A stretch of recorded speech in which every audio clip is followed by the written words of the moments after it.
Okay, very good morning to all of you. There is a echo around. Let us reset.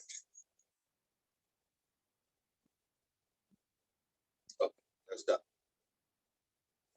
Okay, let's begin the proceedings of the day. But before I begin, well, there is one question already, and that is from Sheesh, and that is, won't we do vernier caliper and screw gauge? Yes, we will surely do. Just hold on a little bit. थोड़ा सा vector कर ले तो at least एक basics हो जाएगा हम लोग. फिर एक दो इंस्ट्रूमेंट्स करने हैं और साथ में फिर मोशन वगैरह इससे स्टार्ट करेंगे. असली फिजिक्स तो रादर मोशन से ही स्टार्ट होता है. These are all the foundation building, I mean, है ना? So we will do that. Don't worry. Only point is that let's complete vectors first. ठीक है. अच्छा, one more thing before we go ahead is that कि अब तो journey of physics start हो चुका है. तो उत्कर्ष की can't we start classes at 9 o'clock or something like that? Well, actually इसका कोई टाइम लिमिट नहीं है. 8 o'clock जल्दी लगता है, फिर 7:30 भी जल्दी लगेगा, 9 o'clock भी जल्दी ही लगेगा, है ना? There is no limit as such. अगर मान लो ऑफलाइन स्कूल होता, मान लो, तो in that case you would have reached school by around 7 o'clock or 7:05, 7:10. तो ऐसे तो नहीं है, है ना? So this is always a dilemma. ठीक है ना? चलो, anyway, what I was saying was that Dhruv has also asked a question. Let me just quickly answer it before going. And that is, do we have to all answer all questions in HCV and DC Pandey? I would suggest so. ठीक है ना? Why leave him? Leave करने में, you never know, कई बार होता है 2-3 questions, पूरे set of question में 2-3 क्वेश्चन बड़े लर्निंग क्वेश्चंस. अब अगर स्किप कर करके करोगे कि ऑड वाले कर लिए, इवन वाले कर लिया, इस तरीके से, you never know, those 2-3 questions might be missed. इसलिए पूरा ही करो. ठीक है ना? चलो है, इसमें देखते हैं. तो ए वेक्टर हो गया. अब ये जो ए वेक्टर है, ठीक है ना, पहले हम बताएंगे मैग्नीट्यूड. मेरी रिप्रेजेंटेशन क्या होगा ना, magnitude and then unit. Vector की खासियत क्या है कि यूनिट तो होना ही होना. ठीक है ना? जैसे स्केलर में कई क्वांटिटीज यूनिटलेस भी होती है, वेक्टर में ऐसे कोई क्वांटिटी नहीं व्हिच इज यूनिटलेस. ठीक है? चलो, तो मैग्नीट्यूड हो गया, यूनिट हो गया, और उसके बाद एंगल्स बताने हैं, एक्स एक्सिस, वाई एक्सिस और जेड एक्सिस. तो एक्स एक्सिस के साथ जो एंगल है that we call as alpha. Y axis के साथ जो एंगल है we call it as beta, और जेड एक्सिस के साथ जो एंगल है we call it as gamma. और हमें तीनों बताना पड़ेगा, अल्फा, बीटा, गामा. ठीक है? But you know what, something that is interesting, and that is, अगर मैं 2D वेक्टर देखता हूं, एंगल कुछ भी हो सकता है. 30 degree, 120 degree, 240 degree, you know, 310 degree, कुछ भी हो सकता है, depending on the orientation of the vector. तो 2D में कुछ भी एंगल हो सकता है, फ्रॉम 0 to 360 डिग्री. ठीक है? From 0 to 360 degree, it could be any angle. However, in 3D there are some interesting restrictions. एक चीज जरा विजुअलाइज किया जाए. सपोज मैं तुमको कहता हूं कि अल्फा 30 डिग्री, बस और कोई इंफॉर्मेशन नहीं देता, लेट्स से, तो इसका मतलब क्या है? इसका मतलब ये कि अगर मान लो एक्स एक्सिस हुआ, तो जो मेरा वेक्टर है वो एक्स एक्सिस के साथ 30 डिग्री एंगल पे इंक्लाइन, बट उससे वेक्टर को तुम सेट नहीं कर पाओगे. उससे क्या होगा, वेक्टर एक कोन के प्रोफाइल में सेट होगा. कैसे? अगर ये एक्स एक्सिस है तो 30 डिग्री मतलब ये होगा, पर यही थोड़ी है. अगर मैं एक कोन बनाऊंगा ऐसे करके, which is, let's say, having the axis as the x-axis, ध्यान से लैंग्वेज सुनना, axis as the x-axis and 30 degree semi-vertical angle, यानी अगर मैं सिर्फ अल्फा का इंफॉर्मेशन देता हूं तो you won't be able to place a unique vector. That's point number 1. Point number 2 is that, थोड़ा सोच के बता, अगर मान लो अल्फा 30 डिग्री है तो क्या बीटा 30 डिग्री हो सकता है या नहीं हो सकता है? यस और नो, जल्दी जवाब दो.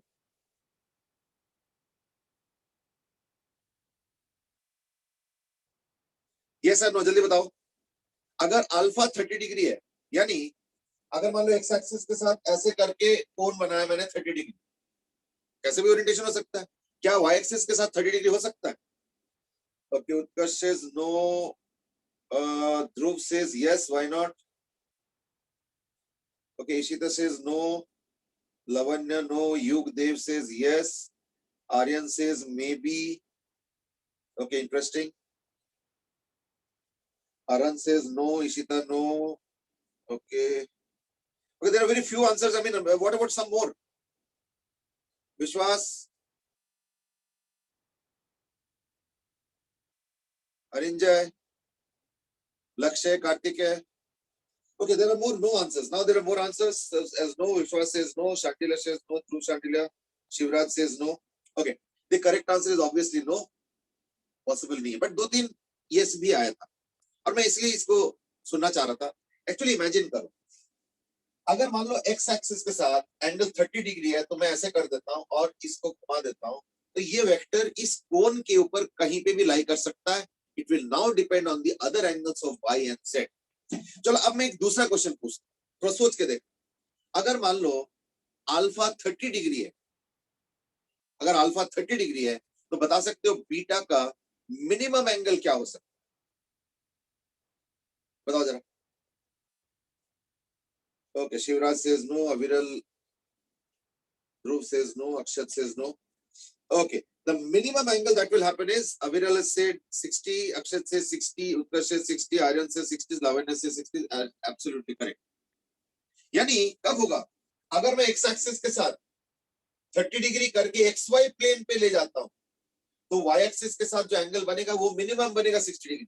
अगर मैं x एक्सिस के साथ एंगल 30 डिग्री इधर ना करके कहीं और ले जाता हूं, इन दैट केस देखना y एक्सिस के साथ उससे ज्यादा एंगल बनेगा.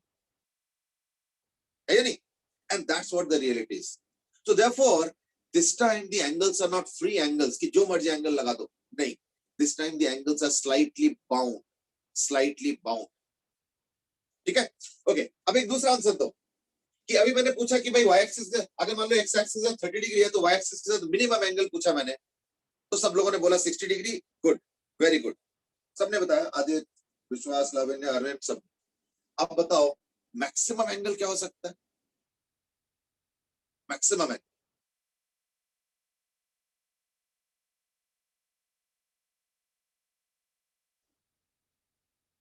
ओके, दो आंसर्स आया. शिवराज, लावण्य, इशिता, अक्षत. ठीक है, यानी देख लो फिर से बाउंड है इसके मतलब. तो यानी अगर मान लो मैं ऐसे लेता हूं तो इन that case minimum angle of y axis हो जाएगा 60 और ऐसे ऐसे घुमाता जाऊंगा तो 60 से बढ़ता जाएगा. सबसे ज्यादा एंगल तब होगा जब वो xy प्लेन पे नीचे की तरफ 30 डिग्री हो जाएगा तो y एक्सिस के साथ 90 + 30 यानी 120. यानी y एक्सिस का एंगल बाउंड है. It has to be between 60 degree and 120 degree अगर अल्फा 30 डिग्री है. तो that's what I am saying that it is little bound. अगर मैं पूछूंगा अल्फा अगर 30 डिग्री है तो क्या बीटा 20 डिग्री हो सकता है? Answer is no. इसका मिनिमम 60 हो सकता है and so on. So now let's look at the relationship of the angles.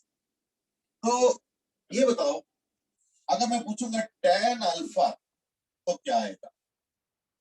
tan alpha तो क्या आएगा? सर अब सर लेकिन सर 150 डिग्री का एंगल भी तो हो सकता है ना. अगर हम अल्फा मान लो एक्स जेड प्लेन में लेते हैं तो एक्स से 30 डिग्री बन गया तो जेड से 60 डिग्री बन गया और जेड और वाई में तो 90 डिग्री है ही तो 150 नहीं, मैंने डिग्री नहीं हो गया. मैक्सिमम एंगल की बात की. हाँ सर मैक्सिमम फिर 150 हो गया ना उस केस में. तो मतलब 120 से ज्यादा ही बन गया ना 150. नहीं देखो क्या है ना, अगर मान लो 30 डिग्री ऊपर होता है तो एक्स वाई के साथ है ना, मतलब वाई एक्सिस का 60 डिग्री हो गया. और अगर 30 डिग्री नीचे होता है तो वाई एक्सिस का कितना होगा? 90 + 30 120. 150 कैसे हो जाएगा? सर एक बार आप बनाना मतलब एक्स जेड प्लेन में बनाओ आप अल्फा 30 डिग्री. फिर देखो सर 150 तो आ रहा है. 150 आ रहा है. देखो देखो एक्सजेड प्लेन में तो 90 होगा ना वाई के साथ.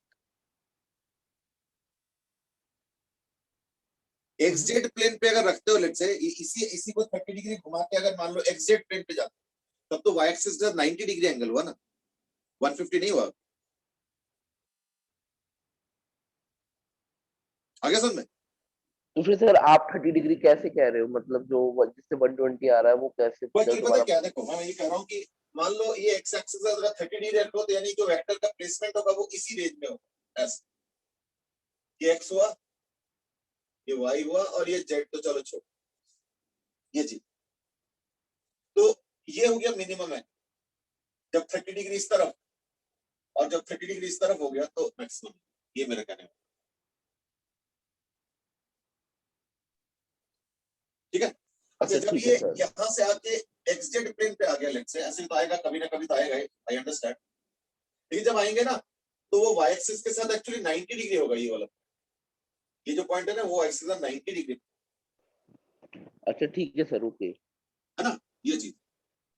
अगर तुम एक्सजेड प्लेन पे कोई पॉइंट लेते हो जो कि इसी कोन का पार्ट है, तब की बात करें, ठीक है। मतलब देखो, what I am trying to indicate is that it's a constraint, it's not a free angle की जो मर्जी सेट कर दो ना, वो नहीं चलेगा। तो एनीवे, मैंने भी फिलहाल tan अल्फा पूछा है। tan अल्फा अविरल सेट स्लोप, नहीं, देखो मैं बताता हूं, पता क्या है कि सपोज तुम एक काम करो, इसको x ले लो, इसको y ले लो, और इसको z ले लो। अब बताओ tan अल्फा कितना होगा?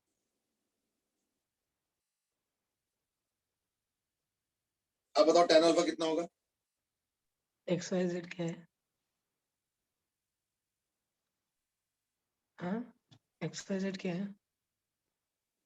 x y z are the coordinates of the, you know, ये क्यूबॉइड के अंदर ये वेक्टर है। अच्छा, ठीक।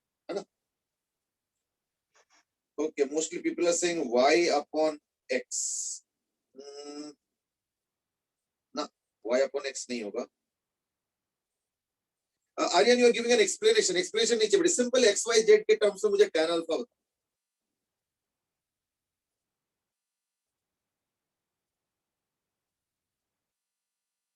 ओके, अभी तक एक भी करेक्ट आंसर नहीं आया, इसलिए थोड़ा सा सोच समझ के आंसर दो बेटे। What is tan alpha? Shivraj has given कि cos अल्फा इतना होगा, cos अल्फा नहीं चाहिए।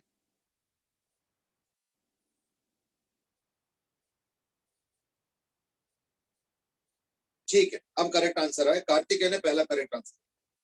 देखो, मैंने ना cos अल्फा नहीं पूछा, Shivraj has given for cos alpha. अविरल has given the most interesting answer, A sin alpha by A cos alpha. ना, ऐसे नहीं चलेगा। चलो, एनीवे, देखो एक्चुअली पता क्या है ना, tan अल्फा के लिए हमें एक राइट एंगल बड़ा अजीब सा बनाना पड़ेगा। कई बार ना 3D में एंगल्स छुप जाता है या डिस्टॉर्ट हो जाता है, थोड़ा सा इसको देखना पड़ेगा। इज दैट ये मैं ड्रॉ करूंगा, और इंटरेस्टिंगली ये 90 डिग्री है। अब ये थोड़ा सा तुमको विजुअलाइज करना पड़ेगा। ये 90 डिग्री है, ठीक है, देख लो। तो ये जो बनेगा, ये हो गया y, और ये z है। तो देखो, ये जो बनेगा, ये बनेगा under root of y square plus z square, ठीक है ना, ये हो गया tan अल्फा। और ये परपेंडिकुलर हो गया, ये इंटरेस्टिंग हाइपोटेन्यूज, ठीक है ना, और ये हो गया x, यानी x tan अल्फा हो गया under root of y square plus z square by x, ये हो गया tan अल्फा, ठीक है। चलो एक काम करो, alpha beta gamma are the angles, मैंने बता दिया। Find out sine square alpha plus sine square beta plus sine square gamma, ये फाइंड आउट करो जरा। Okay, now there are quick answers. Kartikeya, Dhruv, Shivraj, Sanjay, Sanjay, sorry, Arind, okay, Utkarsh, you have said 1 नहीं होगा। चलो, okay, let me also write, अभी तो मैंने tan alpha लिखा था, let me write cos alpha. cos alpha will be equal to, this is the base, interestingly, and this is the hypotenuse। कई बार ना 3D में देखो, सबसे छोटा साइड जो देखने में लगता है वही सबसे बड़ा है ना। ये जो सबसे बड़ा साइड है, ये वाला है बड़ा साइड। तो ये एक्चुअली है under root of x square plus y square plus z square, ठीक है ना। तो cos अल्फा कितना होगा? cos अल्फा होगा x upon under root of x square plus y square plus z square. Similarly cos beta हो जाएगा y upon under root of x square plus y square plus z square, और cos gamma हो जाएगा z upon under root of x square plus y square plus z square. अब अगर तुम cos square का निकालोगे तो यानी एक्चुअली रिलेशनशिप क्या है ना, cos square alpha plus cos square beta plus cos square gamma is equal to 1, ठीक है ना। अब हम एक काम करेंगे, you change your answer from 1 to 0। ना, 0 कैसे हो सकता है बताओ? अल्फा बीटा गामा तीनों जीरो तो हो नहीं सकता, और स्क्वायर है तो पॉजिटिव ही होगा, है ना, तो जीरो नहीं हो सकता। तो देखो अभी मैं इसको लिख सकता हूँ 1 minus cos square, sorry 1 minus sine square, 1 minus sine square, 1 minus sine square, यानी हो जाएगा 3 minus sine square alpha plus sine square beta plus sine square gamma is equal to 1। इसको उधर ले जाओगे, उसको उधर ले जाओगे, तो therefore this will be equal to 2। यानी ये कंस्ट्रेंट इक्वेशन है, दो इक्वेशन है, वैसे तो एक दूसरे से डिराइव हो जाता है। Number 1 is that cos square alpha plus cos square beta plus cos square gamma is equal to 1. That's number 1. Number 2 is that sin square alpha plus sin square beta plus sin square gamma is equal to 2. So that's constraint number 2. यानी in other words क्या हो गया, एक 3D vector को represent करने के लिए हमें मैग्नीट्यूड यूनिट तो बताना ही पड़ेगा, हमें तीन एंगल्स बताने पड़ेंगे, लेकिन ये एंगल्स अपना रैंडमली चूज नहीं कर सकते हो, they are all related to each other, ठीक है ना, they are related to each other and that's how we are getting the answer. अच्छा एक लास्ट क्वेश्चन बता दो मुझे, इज दैट मैं अगर सिर्फ अल्फा और बीटा बताऊंगा तो क्या उससे सफिशिएंट नहीं होगा? मैंने सब सिर्फ अल्फा और बीटा बता दिया तो चलेगा? मैं बोलता रिलेशन तो है ही, गामा निकाल लेना। तो will it be okay to describe a vector with just magnitude unit alpha and beta, I don't give you gamma, चलेगा क्या? नहीं चलेगा। Kartik says no, Utkarsh says no, क्यों नहीं चलेगा? दो वैल्यू होंगी कम रजिस्टर। बिल्कुल सही बात है, क्योंकि उसके अंदर फिर कंस्ट्रेंट्स ऐसे हैं कि you will not get a unique vector, you will be able to place two vectors with the same alpha and beta, वही अल्फा रहेगा वही बीटा रहेगा, in that case unique vector नहीं हो पाएगा, that is the problem, ठीक है ना? So that is the issue, I mean otherwise ऐसा नहीं कि वेक्टर को प्लेस नहीं कर पाएंगे, ऐसा नहीं है, लेकिन यूनिकली नहीं प्लेस कर पाएंगे, तो दो ऑप्शन में अटक। हाँ वही चीज पूछनी थी कि वर्ड में ना वो अल्फा जो एंगल होगा वो मान लो कि वर्ड के दोनों उस वर्टेक्स में ला दिया जो एक्स वाई प्लेन में है, कॉर्नर वाले में नहीं, अल्फा जो एंगल है ना वो 3D में है और ये एक्चुअली 3D डायगोनल है, और जो XYZ है वो तो एक्सेस के अलावा। So I don't know what was exactly your question.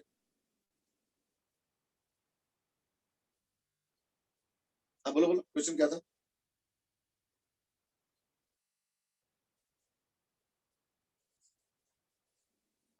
चलो, so that was about your representation of vector in 3D form. इसके अलावा आपकी हमने कल देखा था addition of vectors using triangle law, इसके अलावा एक और फिगर भी बनता है। एक्चुअली देखो डिस्प्लेसमेंट वेक्टर को अगर तुम विजुलाइज करते हो तो उसके बेसिस पे ट्रायंगल लॉ बनाए, लेकिन हम लोग ज्यादा यूज जो करते हैं ना वो यूज करते हैं फोर्स के मामले में। तो फोर्स के मामले में parallelogram law is what we generally use for better visualization. जैसे मान लो अगर ये फोर्स है और मान लो अगर ये ए वेक्टर है, ये बी वेक्टर है, ठीक है ना, कोई ऑब्जेक्ट है यहाँ पे, तो ऑब्जेक्ट ना एक ए वेक्टर के अलोंग जाएंगे ना बी वेक्टर के अलोंग, समवेयर इन बिटवीन जाएंगे, and that's what we call as the resultant vector. So let's call this as C vector. So C vector is equal to A vector plus B vector. Sir but हमने तो सिर्फ B vector को shift किया है। बस हमने कुछ नहीं किया, हमने सिर्फ बी वेक्टर को शिफ्ट कर दिया, तो और इसका नाम हो गया पैरेललोग्राम लॉ। तो बाकी मैथमेटिक्स सेम है, कहीं कोई अंतर नहीं है, वही सेम चीज है। अगर तुमको सी वेक्टर का मैग्नीट्यूड चाहिए तो क्या होगा ना, under root of A square plus B square plus 2ab cos theta, है ना, वही होगा। और जो फाई होगा, ये थीटा है, ये फाई, ठीक है ना। इसके लिए भी वही करेंगे, यहाँ से एक परपेंडिकुलर है ना, तो ये हो जाएगा a b cos थीटा, ये थीटा है तो b cos थीटा, ये b sin थीटा, वही पाइथागोरस थ्योरम लगा के ये कंक्लूजन। और फाई क्या होगा, tan इनवर्स ऑफ, है ना, b sin theta by a plus b cos theta. So there is nothing unusual, I mean, so like pretty simple things. तो बस ये कि इसका नाम हो गया parallelogram law.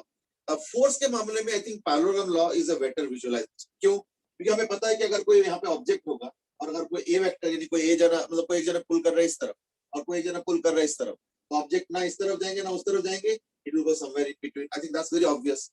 So we can visualize more this parallelogram law in terms of force vector, ठीक है ना। तो इसलिए दो लॉज लगाए गए, वैसे तो दोनों का सेम ही है सब कुछ, फिगर थोड़ा अलग इस तरीके से कि ट्रायंगल लॉ में यहाँ पे रखते थे बी वेक्टर और यहाँ पे ये हो। तो पैरेललोग्राम क्लॉज का स्टेटमेंट क्या है? वी अटैच या we join the tail of two vectors and complete the parallelogram by taking the two vectors as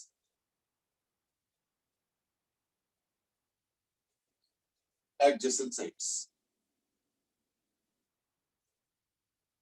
ठीक है? Okay, yes, yesterday we did only representation. हाँ, वो मैंने एक्चुअली बता ही दिया शॉर्ट में कि अगर मान लो ये सी वेक्टर का मैग्नीट्यूड चाहिए तो कैसे आए? ये ए हो गया, ये हो गया बी cos थीटा और ये हो गया बी sin थीटा। चलो मैं डिराइव कर ही देता हूँ। तो सी क्या होगा? Under root of a plus B cos theta का whole square plus B sin theta का whole square, that will be equal to a square plus b square cos square plus b square sin square यानी plus b square और इससे 2ab cos theta, है ना? और tan phi क्या होगा?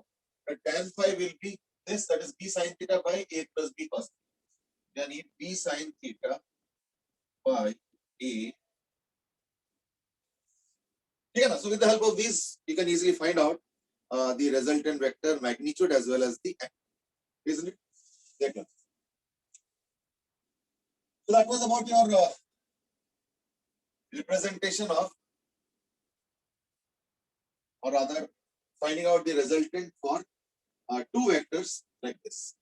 अब मैं एक काम करता हूँ सर। हाँ जी बेटा,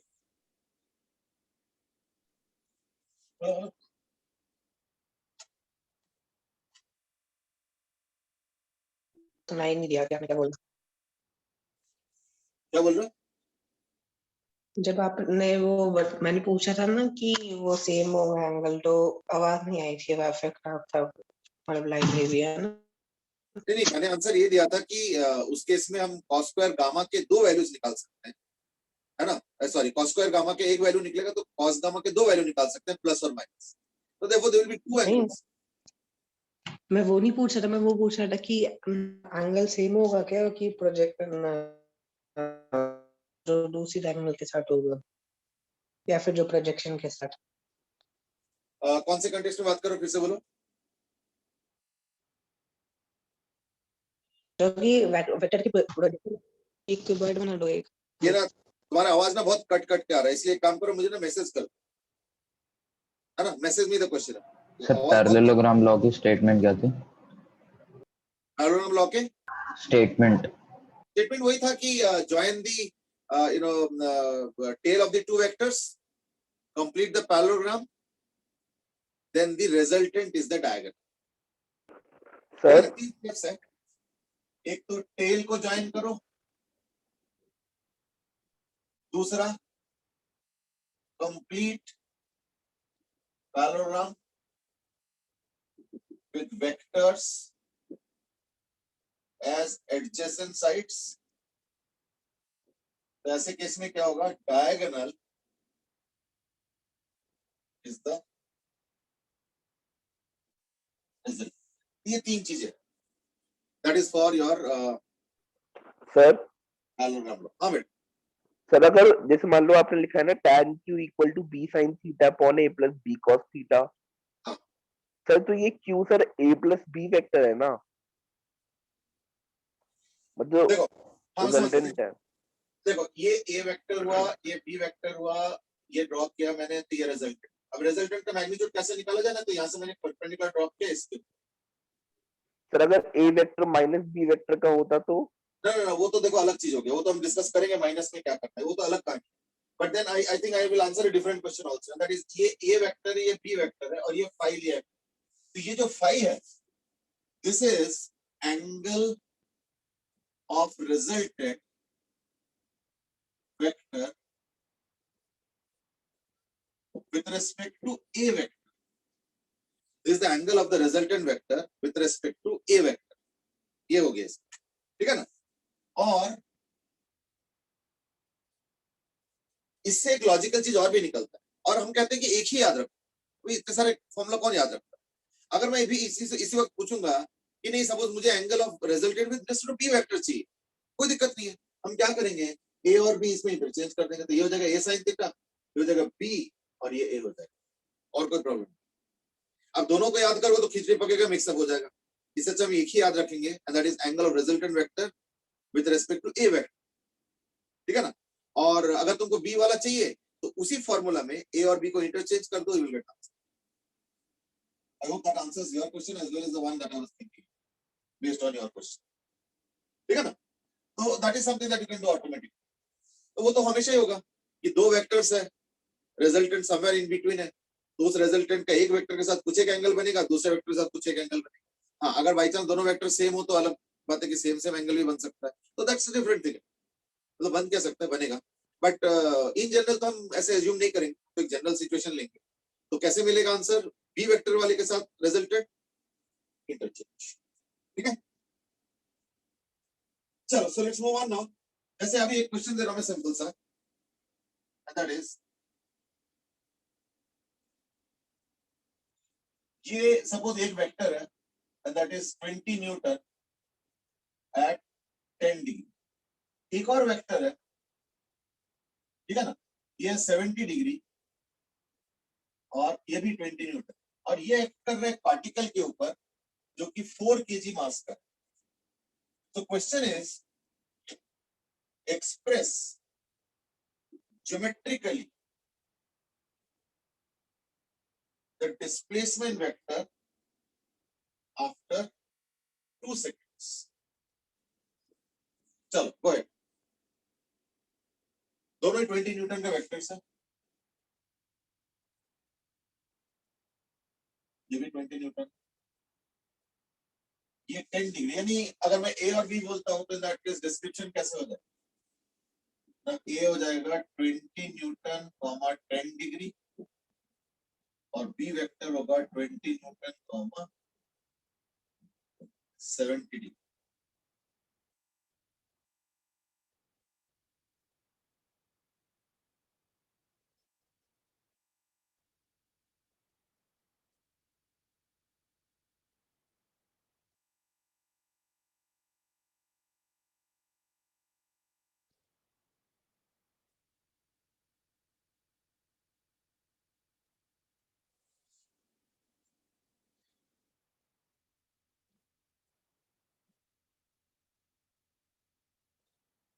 ठीक है, we got one answer quickly। I mean Lavanya, you have to give a complete answer क्योंकि ज्योमेट्रिकली रिप्रेजेंट भी कर, वो भी थोड़ा ध्यान रखना पड़ेगा।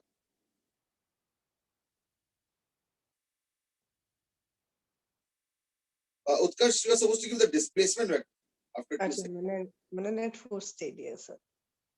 हाँ ठीक है, कोई ज्यादा कठिन तो क्वेश्चन है नहीं।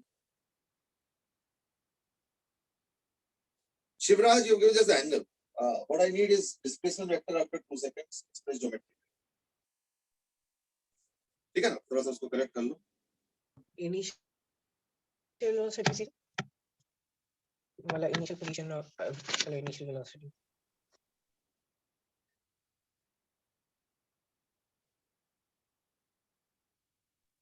सर, इनिशियल वेलोसिटी 0 ना। हाँ, इनिशियल देखो, nothing mentioned means initial velocity is 0।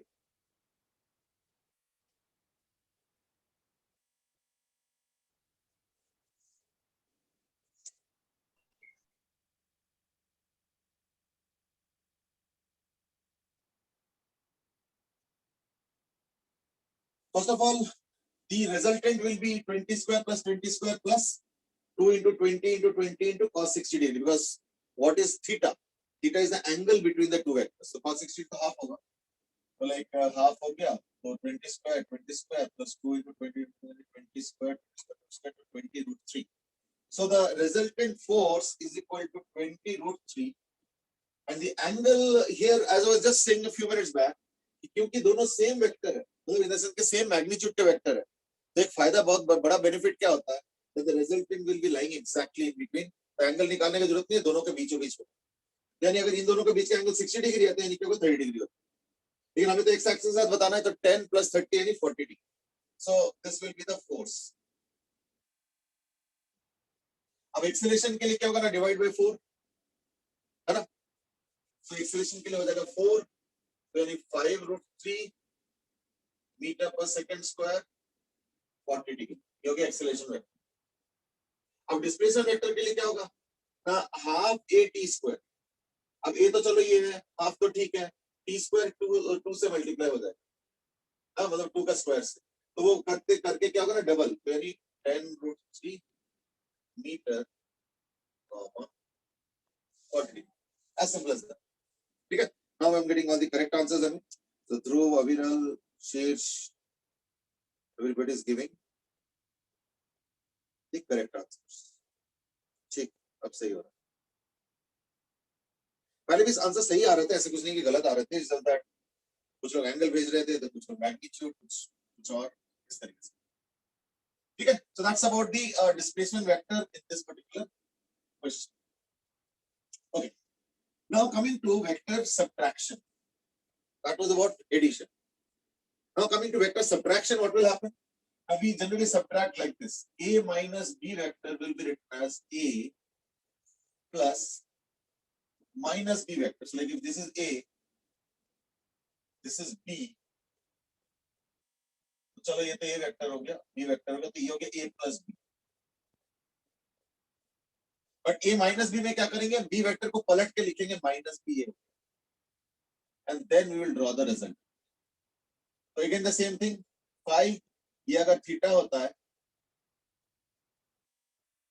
तो हमें तो एंगल 180 माइनस थीटा लेना पड़ेगा, है ना? बस बाकी तो सब सेम ही है। यानी इस बार रिजल्टेंट ये आ गया, यानी and we also know that cos 180 minus theta is equal to minus cos। तो देखो हमारे लिए टास्क आसान हो गया। हम लिखेंगे सी वेक्टर का जो मैग्नीट्यूड है that is equal to a square plus b square plus 2ab cos 180 minus theta. इस बार क्योंकि इस बार थीटा की जगह 180 माइनस थीटा यूज करते हैं, यानी दैट इज माइनस, यानी माइनस 2ab cos। ठीक है, that is the magnitude of the resultant vector. That will also have some angle phi. तो phi क्या होगा? tan inverse of, बाकी sin 180 minus theta तो sin theta होता है, तो उस फॉर्मूला में हमें सिर्फ थीटा को रिप्लेस करना bye 180 minus theta, nothing else. तो b sin 180 minus theta that will remain as b sin theta by a plus b cos 180 minus theta that will become a minus b cos theta. That is the sense of subtraction. That is the sense of subtraction. ठीक है ना? Karan has asked, how will be the graph of this? I don't know whether it was this question. अगर graph करोगे तो ऐसे होगा, resultant ऐसे कर, है ना? और इसी डायरेक्शन में डिस्प्लेसमेंट होगा। तो खैर ये तो 20√3 है, पर हमारा डिस्प्लेसमेंट 10√3 है, तो the displacement will be somewhere here. This will be the displacement vector at an angle of 40 degree. I don't know if this was the question. या कुछ और क्वेश्चन पूछ रहा था, I don't know. Yes, Arun, please have a look. So this is about vector subtraction. ठीक है?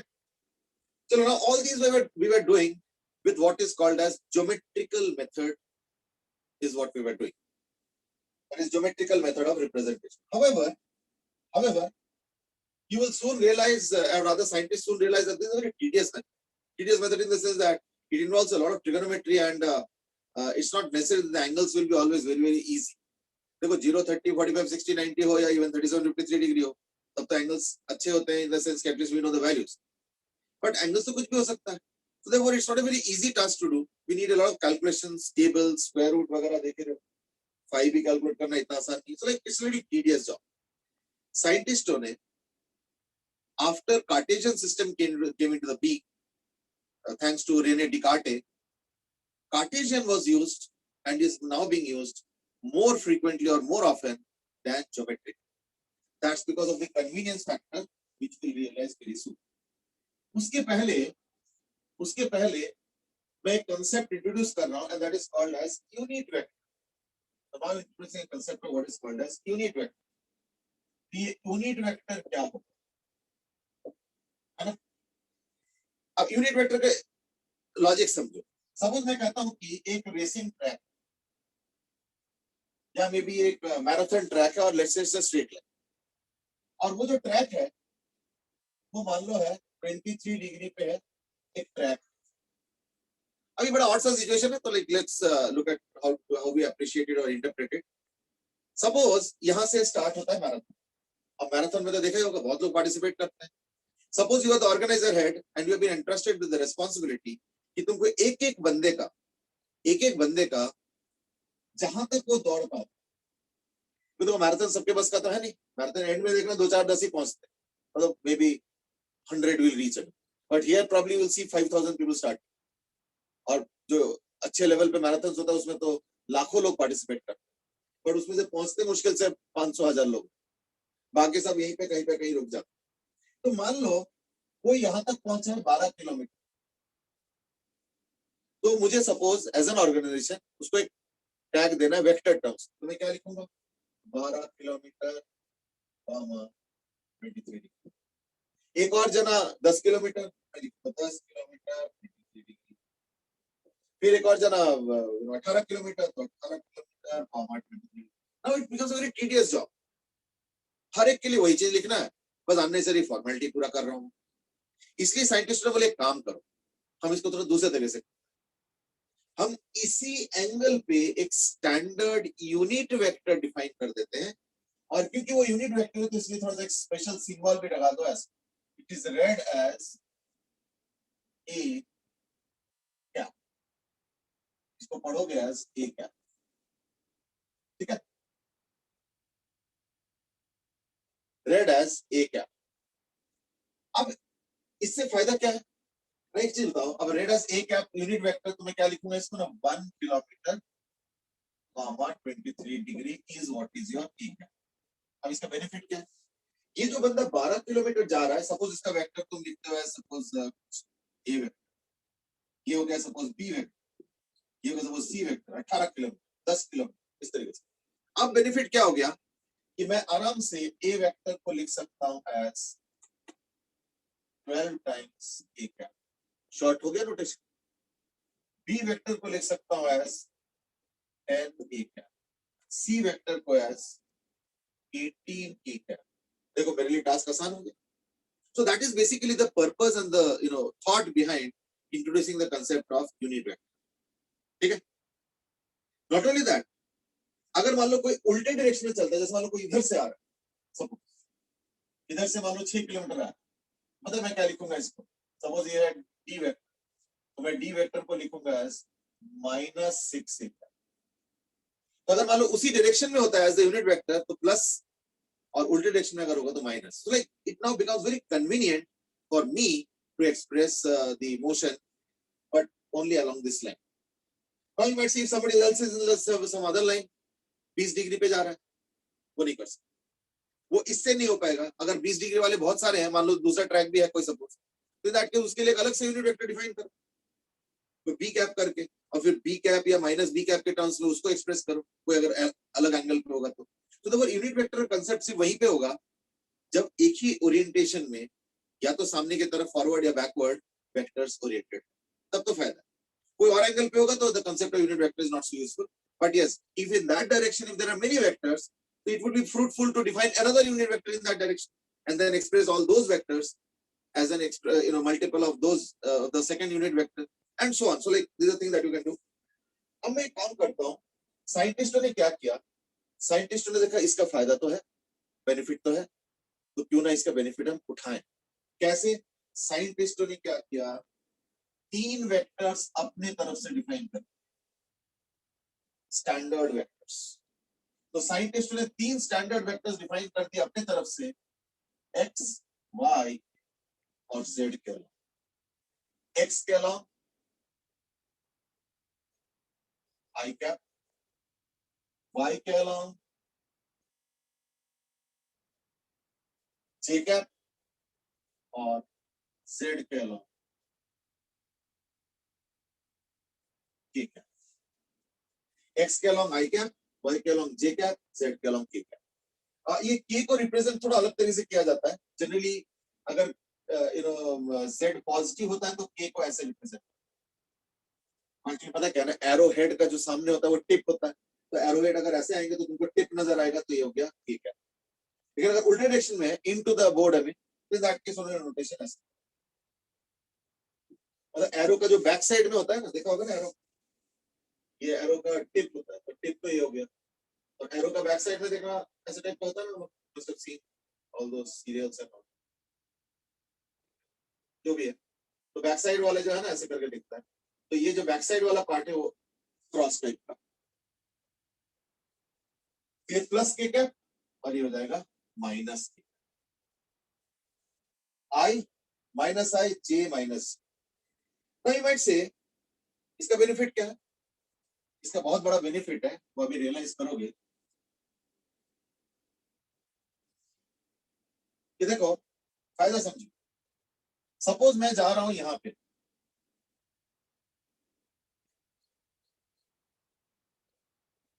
Four comma seven, ठीक है, यहां से ये सपोज डिस्प्लेसमेंट वेक्टर है, तो अगर इसको ज्योमेट्रिकली लिखना होगा तो मैं लिखूंगा कैसे, तो यहां से यहां तक गया तो ये तो हो गया 7, ये हो गया 4, यानी 7 स्क्वायर 49, 4 स्क्वायर 16, यानी मैं लिखूंगा ज्योमेट्रिकल तरीके से एस वेक्टर को as root under 65 metre comma tan inverse of 7/4. This is what I'm going to write. Obviously. लेकिन अब कार्टेशियन का बेनिफिट समझो, कार्टेशियन में मैं हमेशा ऐसे कर सकता हूं, हमेशा, चाहे वो 2D में हो चाहे 3D में हो, कि कुछ एक्स एक्सिस के अलोंग चलो, कुछ वाई के अलोंग चलो, या वाई के पैरेलल चलो, या एक्स के पैरेलल चलो, जैसे भी चलो, और लास्ट में अगर 3D है, जरूरत पड़ेगा तो कुछ जेड या माइनस जेड के अलोंग भी चलो। जितना चलोगे तो उनको मैं यूनिट वेक्टर आई कैप या जे कैप और जरूरत पड़े तो के कैप के टर्म्स में बता सकता हूँ। जैसे अगर मैं यहां से यहां जा रहा हूँ तो how much have I gone, 4 I cap, और अगर मैं यहां से यहां जा रहा हूँ तो how much have I gone, 7 J cap. तो देयरफॉर यही वेक्टर कार्टेशियन में, यही vector Cartesian, by the way Cartesian का एक और नाम भी है, that is called orthogonal, Cartesian method या ऑर्थोगोनल, ये चीज। तो कार्टेशियन में क्या होगा, यही एस वेक्टर अब हो जाएगा 4 आई कैप प्लस 7 जे कैप। बताओ इससे आसान क्या हो सकता है।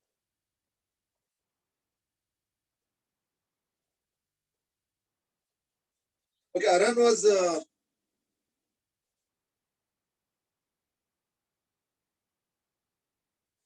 Yash has Yash has said that did you discuss the triangle law of vector addition? फिर ट्राइंगल लॉ ही तो मैंने बताया ना, अभी जो मैंने डिराइव किया था वो ट्राइंगल लॉ। ट्राइंगल लॉ में क्या होता है, पहला वेक्टर के हेड के ऊपर दूसरे वेक्टर के टेल लगा देते हैं और फिर ज्वाइन कर देते हैं, तो दैट इज ट्राइंगल। उसी के जैसे ही हो गया पैरेललोग्राम लॉ, जो कि मैंने आज बताया था, उसका स्टेटमेंट भी बताया। तो ट्राइंगल लॉ में हेड और टेल ज्वाइन किया जाता है और पैरेललोग्राम लॉ में टेल और टेल ज्वाइन किया जाता है, दैट इज द डिफरेंस, ठीक है ना, बाकी सब सेम ही है। अच्छा, Arun has also in the meanwhile asked is that if acceleration is let's say at an angle of 40 degree, how can we draw the displacement time graph? देखो मैं answer बता देता हूँ, वैसे तो अभी रिलेवेंट है, जब हम क्वेश्चन डिस्कस करेंगे तो ये सब चीजें सारी डिटेल में आएंगी, ठीक है ना। तो जो डिस्प्लेसमेंट टाइम ग्राफ होगा फॉर एक्सेलरेशन ऑफ 40 डिग्री, तो एक्सेलरेशन वाला ग्राफ जो है, अगर मान लो 40 डिग्री है, एक्सेलरेशन इज एट 40 डिग्री, तो एक्सेलरेशन 40 डिग्री पे है 30 डिग्री पे है, उससे कोई ज्यादा फर्क नहीं पड़ता है। मेन इश्यू इज दैट उसका मैग्नीट्यूड क्या है, और फिर उस हिसाब से ऐसे करो, है ना। डिस्प्लेसमेंट टाइम कुछ है, हाँ displacement time will be like this, and it's not something that you don't know, maybe something else is in your mind while asking this question, ठीक है। this is what I feel है, तो मुझे तो लगता है कि तुमको ऑलरेडी आता ही होगा आराम, but maybe something else was in your mind while asking question, so maybe just ask it once if you want। वैसे डिस्प्लेसमेंट टाइम ग्राफ ये होगा, एक्सेलरेशन कांस्टेंट अगर है, if acceleration is constant, this was the displacement time graph। चलो, so like this is your Cartesian representation of the same vector, and Cartesian representation has lot of sir हाँ बेटा बोलो बेटा। Sir जो आपने formula लिखा है ना, Q equal to tan inverse B sin theta upon A minus B cos theta वाला, हाँ। सर इसमें अगर हम मान लो जैसे बी की, अगर मतलब बी की जगह ए कर दे और ए की जगह बी, तो सर जो क्यू क्यू आएगा, जो एंगल आएगा सर, वो बी वेक्टर से आएगा कि माइनस बी वेक्टर से आएगा? नहीं, समझे नहीं। अगर मैं उस फॉर्मूला में ए और बी इंटरचेंज करूंगा तो अभी फॉर्मूला क्या देता है मुझे? वो जो फाई है वो है क्या?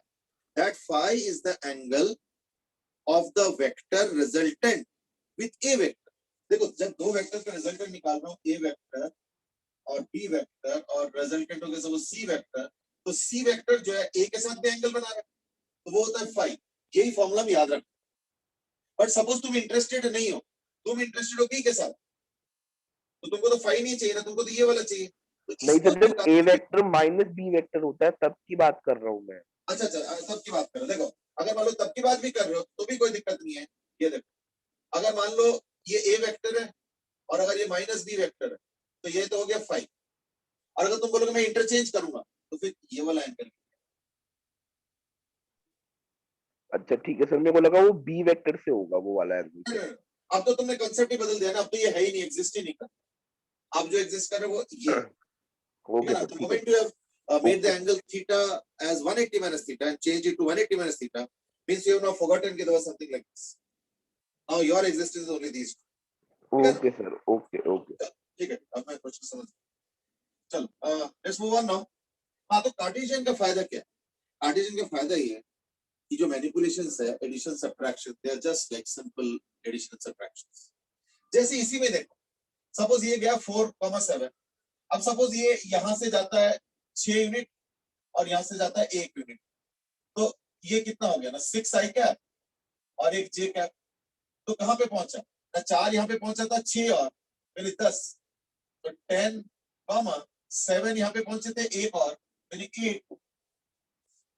यानी देखो, अगर ये एस वेक्टर या S1 वेक्टर मैं बोल देता हूँ, और ये सपोज S2 वेक्टर है, ये S2 वेक्टर है, तो S2 वेक्टर कितना हो गया?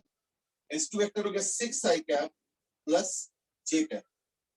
इन दैट केस ये हो गया suppose finally S vector, where S vector I am writing as S1 vector plus S2 vector.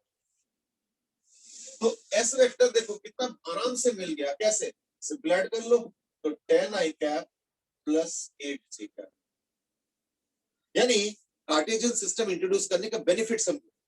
Cartesian system introduce करने का बेनिफिट ये हो जाता है कि एडिशन अब देखो उतना मुश्किल नहीं रहेगा। ज्योमेट्रिकल में कितना मुश्किल होगा था एडिशन, अंडर रूट, फिर a square b square 2ab cos theta, पता नहीं थीटा कैसा है, फिर उसका उससे भी कंप्लीट नहीं होता। एंगल निकालने का अलग फॉर्मूला, वो भी एक अलग एंगल होगा, बी के साथ अलग एंगल होगा, lot of things are there. whereas in Cartesian it is just simple like as if you are doing simple addition. ये कार्टेशियन का सबसे बड़ा बेनिफिट, ठीक है ना? तो कार्टेशियन में फिर क्या होगा? फिर इन जनरल ए वेक्टर अगर ax i कैप है, ay j कैप है, az k कैप है, b वेक्टर अगर bx i कैप है, by j कैप है और bz k कैप है, बताओ इससे ज्यादा क्या आसान हो सकता है? a plus b vector will be ax plus bx i cap plus ay plus by j cap plus az plus bz k cap.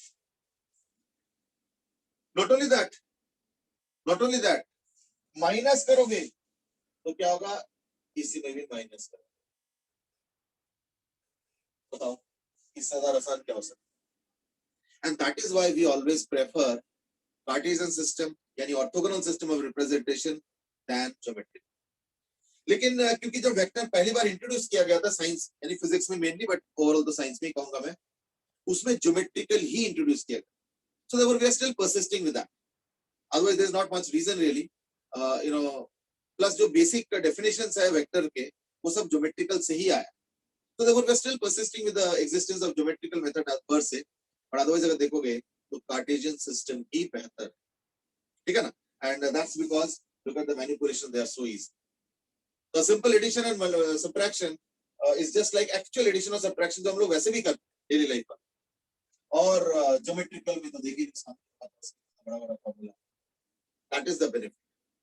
So what we have done today is that we have more or less done a little bit about you know geometrical and Cartesian system, unit vector, and how do we really represent, and addition and subtraction, using these two, that is geometrical as well as Cartesian. ठीक है ना? Of course, this is not the end of the journey. We will have to do multiplication also. So like that's what will be the agenda tomorrow. तो कल वो लोग multiplication करेंगे और उससे क्या होगा ना, वेक्टर और कुछ प्रोजेक्शन वेक्टर वगैरह इस तरह के 2-3 चीजें करेंगे और उससे वेक्टर का जो टॉपिक है वो खत्म हो जाएगा. ठीक है ना?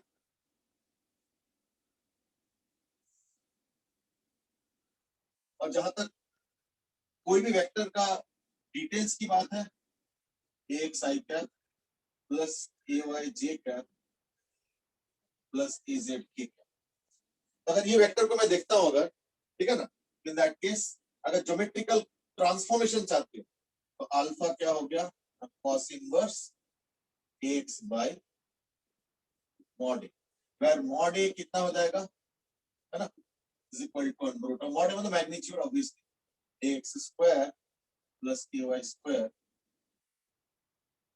Plus az.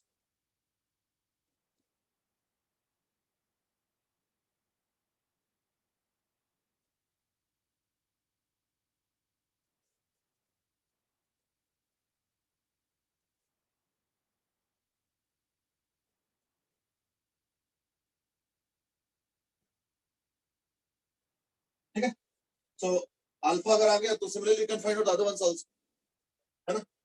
तो बीटा हो जाएगा cos inverse ay by mod a, gamma हो जाएगा cos inverse az by mod a, and so on. ठीक है ना. चलो, with that more or less we have just introduced the basic idea, the fundamental idea of representation and the vector manipulations of addition and subtraction. Tomorrow we will be talking about product and then some applications of addition, subtraction and product, and then wind up vectors and move into our core physics, and that is motion in one dimension and of course graphs. If somebody was asking questions on graph also today, so obviously graph हम लोग और detail में करेंगे when we are discussing motion chapter. ठीक है ना. चलो, आज के लिए इतना ही. We will carry on tomorrow. Till then, have a nice time. Goodbye. Enjoy. अब वैसे CPT आने वाला होगा. CPT means chapter proof efficiency test. Of course next week तो शायद नहीं, पर उसके next week से शायद tests भी start होंगे every Thursday या maybe Wednesday. ठीक है ना. So be prepared for that. Right. चलो, okay. Have a good day. Bye bye.